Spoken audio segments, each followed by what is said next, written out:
علامہ اقبال علیہ رحمہ کا ایک شعر ہے، اپنی ملت پر قیاس اقوام مغرب سے نہ کر، خاص ہے ترکیب میں قوم رسول ہاشمی۔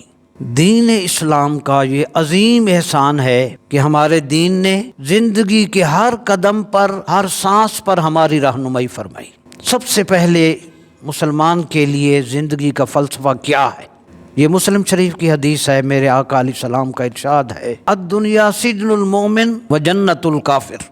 ایک مسلمان کی زندگی چاہے وہ 50 برس کی ہو، چاہے 100 سال کی ہو، دنیا کی زندگی مومن کا قید خانہ اور کافر کی جنت۔ بس اس ایک جملے نے مسلم اور غیر مسلم کا وے آف لائف سیپریٹ کر دیا۔ جیل میں قیدی کس طرح گزارتا ہے اپنے لمحات، اور جو باہر ہے آزاد ہے وہ کس طرح زندگی گزارتا ہے۔ اس کا مفہوم یہ ہے کہ گویا مسلمان اپنی ساری زندگی اللہ کے حکام کے مطابق اور کافر اپنی مرضی اور خواہشات کے مطابق زندگی گزارتا ہے۔